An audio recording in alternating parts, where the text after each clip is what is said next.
भाई हैदराबाद में जो हुआ वो आप सबको कैसा लगा मुझे बता दीजिएगा। और क्या आपको उम्मीद थी कि लगातार 4 मैच हारने के बाद, पंजाब किंग्स के घर पे आने के बाद ये 5वां मैच नहीं हारेंगे और एक्चुअली ऐसे जीतेंगे कि आईपीएल के सारे रिकॉर्ड तोड़ फोड़ हो जाएंगे। I mean what a game. सबसे पहले तो आईपीएल को सबसे ज्यादा जरूरत थी इस तरीके के मैच की, क्योंकि क्लोज मैचेस नहीं हो रहे थे। आई नो क्लोज मैच ये भी नहीं था, लेकिन 100 के पार जैसे ही सनराइजर्स हैदराबाद का स्कोर पहुंचा चेस करते हुए 246, उम्मीदें तो बढ़ गई थी, विश्वास बढ़ गया था कि ये एक थ्रिलर हो सकता है। मैं भी कमेंट्री में था, मैंने कहा the chase is on boss. I mean Travis head से ज्यादा तेज अभिषेक शर्मा ने पहले तो अर्धशतक कंप्लीट किया, फिर 170-71 रनों की ओपनिंग साझेदारी रच दी, तो वहीं से लग रहा था कि अब तो महज औपचारिकता है। लेकिन इस सब के बीच में कहानी कितनी बड़ी है, कहानी कितनी खूबसूरत है, उस पर थोड़ी देर बात करते हैं। फिर आज के मुकाबले पे जरूर बात करना चाहूंगा, जहां पे पॉइंट्स टेबल आप देखेंगे और आज के मुकाबले का होम ग्राउंड अगर देखेंगे तो इस वीडियो को अंत तक आपको देखना ही पड़ेगा, गुरु जैसे हमारे शरीफा जी कहते हैं।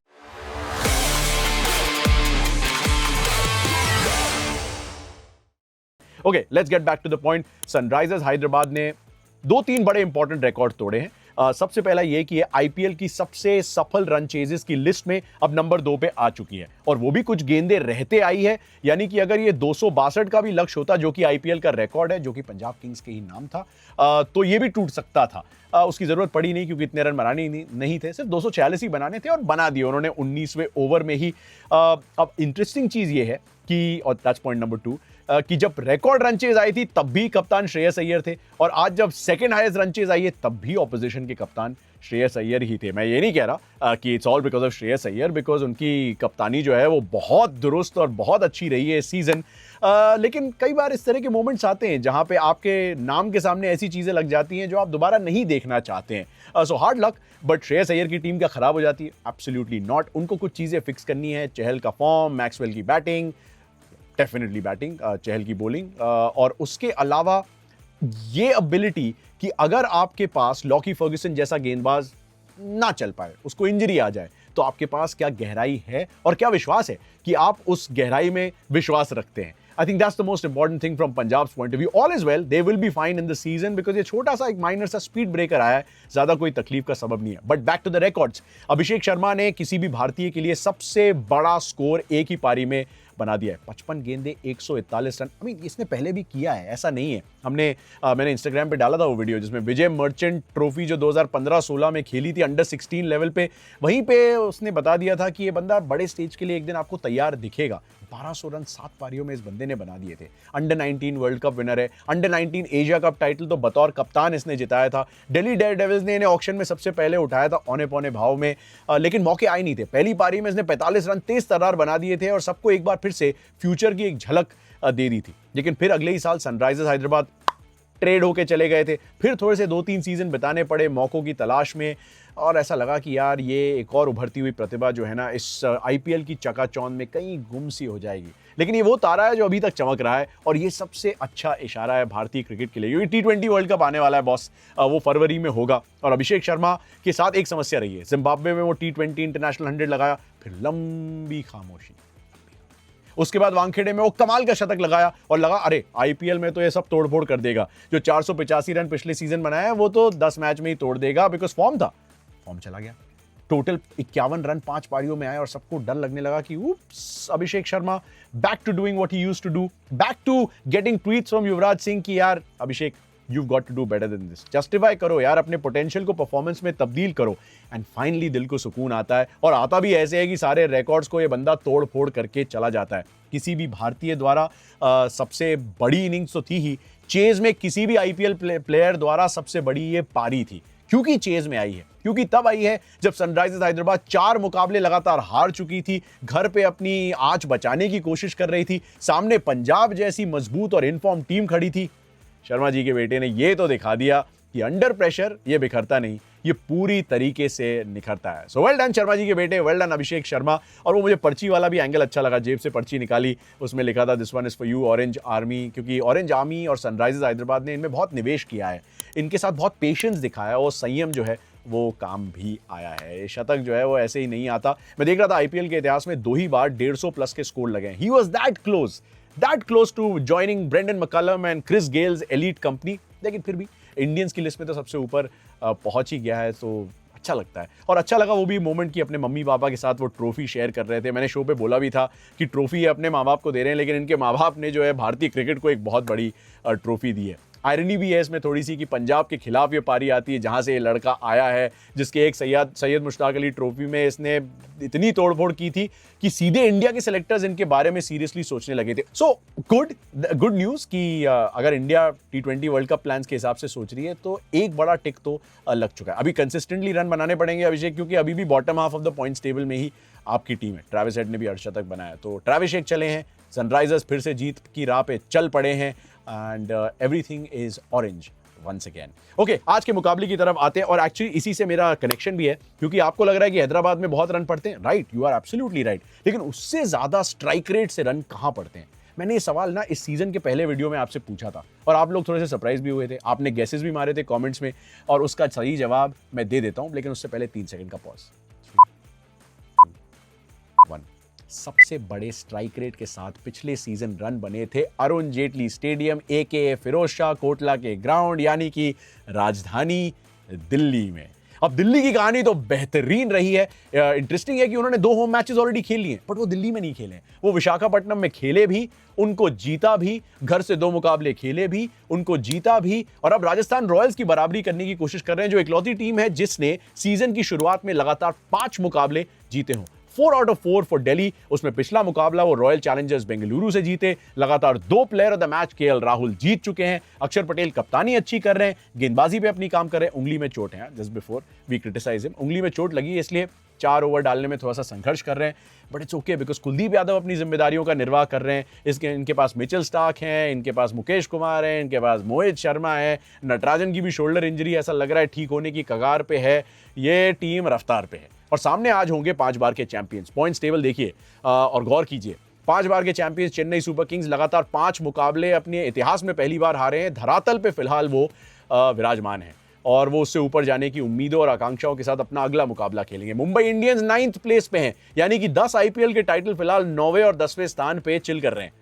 और चिलिंग से काम नहीं चलेगा, क्योंकि अब दिल्ली की गर्मी में उन्हें पसीना बहाना पड़ेगा, खून भी बहाना पड़ सकता है, बिकॉज यहाँ पे भैया आंखों से नाक से खून निकल आता है, इतने रनों की बारिश होती है। और यही हुआ था जब इन दोनों टीमों की मुलाकात पिछले सीजन हुई थी। 257 रन बनाए थे दिल्ली ने, उसमें जेक फ्रेजर मकगर्क की एक ऐसी तेज तरार पारी आई थी जिससे सबको लगा कि ये बंदा तो रिटेन होगा, हो भी गया। 84 ऑफ 27 बॉल्स जेक फ्रेजर मकगर्क बनाते हैं उस मैच में, और उसमें भी फासला 10 रनों का ही था। मुंबई भी 247 बनाती है। एक्चुअली तिलक वर्मा ने भी अच्छी पारी खेली थी उसमें, लेकिन वो जीत की दहलीज के पार उन्हें नहीं ले जा पाए थे। मुंबई का सीजन कैसा गया ये तो अब इतिहास बताता है हमें, लेकिन तब से लेके अब तक चीजें काफी बदली हैं। मेरे हिसाब से मुंबई की टीम पिछले सीजन से कहीं ज्यादा सक्षम है, सशक्त है, मजबूत है, और जसप्रीत बुमराह की वापसी से तो ये डेफिनेटली कंटेंडर्स की लिस्ट में इन्हें होना चाहिए। समस्या ये है कि जो इन्होंने 4 मुकाबले हारे हैं, उनमें से 2 मुकाबले पिछले जो हारे हैं उसमें फासला सिर्फ 12 रनों का था। एक्चुअली देखा जाए तो 2 बड़े हिट्स और ये मामला जो था वो मुंबई इंडियंस के हित में जा सकता था, बट ऐसा हुआ नहीं। एंड मतलब वो कहते हैं ना कि अगर मगर की कहानी में क्यों घुसना, अब जो करना है उसके बारे में बात करना। तो आज जो उन्हें करना पड़ेगा उसके बारे में बात कर लेते हैं, क्योंकि मुंबई इंडियंस को पॉइंट्स की बहुत बेसब्री से तलाश है। 4 हार उनको ऑलरेडी मिल चुकी हैं। सनराइजर्स के साथ भी यही कहानी हुई थी, उन्होंने अगले ही मैच में पंजाब किंग्स को पटखनी दे दी और 5वां मैच हारने से खुद को बचा लिया। और चेन्नई सुपर किंग्स की बराबरी मुंबई नहीं करना चाहते, बराबर हैं टाइटल्स में, उनसे आगे जाना चाहते हैं। तो बड़ी कहानी यही होगी मेरे हिसाब से। एक्चुअली 2 दोस्तों की मुलाकात जहां पे आपको दिखेंगे KL राहुल और हार्दिक पांड्या एक साथ। एक्चुअली हार्दिक पांड्या का सीजन बहुत अच्छा गया है। कमेंट सेक्शन में मुझे बताना कि क्या थोड़ा सा अकेले मोर्चा वो संभालते नजर आए हैं। मतलब इस स्टार स्टडेड इंडियन से भरी मुंबई इंडियंस की टीम में क्या थोड़ा से अकेले पड़ रहे हैं यहाँ पे हार्दिक पांड्या। जसप्रीत बुमराह हैं, और मुझे याद आता है दिल्ली के खिलाफ ही जब पिछले सीजन उन्होंने मुकाबला खेला था, तो आई थिंक रसिक सलाम के बाद सबसे किफायती गेंदबाज यही थे। 10 डॉट गेंदें एक ऐसे मैच में डाली थी इन्होंने जिसमें दिल्ली ने 257 रन बनाए थे। तो भाई Bumrah is magic, Bumrah is genius है। विराट कोहली की माने तो बुमराह इज नेशनल ट्रेजर, तो उनको तो साइड में रख देते हैं। बाकी लोगों को भी तो थोड़ा सा बोझा उठाना पड़ेगा। ट्रेंट बोल्ट ने पिछले मैच में 31वीं बार T20 क्रिकेट में जो है पहले ओवर में विकेट लिया, वही दोबारा करना पड़ेगा। थोड़ा सा सपोर्ट भी तो चाहिए, दीपक चाहर का फॉर्म चाहिए, उसके साथ साथ स्पिन गेंदबाजी में धार चाहिए। विघ्नेश पुथुर ने एक मैच में अच्छी परफॉर्मेंस दी है, लेकिन क्या उनकी जगह बन पाएगी? क्या विल जैक्स ने जो अहमदाबाद में 100 लगाया था उसी की लेगेसी पे वो जीते जाएंगे, या कुछ करते भी नजर आएंगे इस सीजन? करना पड़ेगा। रायन रिकल्टन और रोहित शर्मा दोनों ने 17-17 रन की पारियां खेली, दोनों को स्टार्ट मिली। एक्चुअली आप मुंबई इंडियंस का वो बैटिंग ऑर्डर देखेंगे, आरसीबी के खिलाफ जो पिछला मुकाबला वो हारे हैं, सबको स्टार्ट मिली है, कोई उसे कन्वर्ट नहीं कर पाया और तकलीफ का सबब वहीं से आ गया। तो अब इस शक को जरा सा आशा और उम्मीद में तब्दील करना है अपने फैंस के लिए।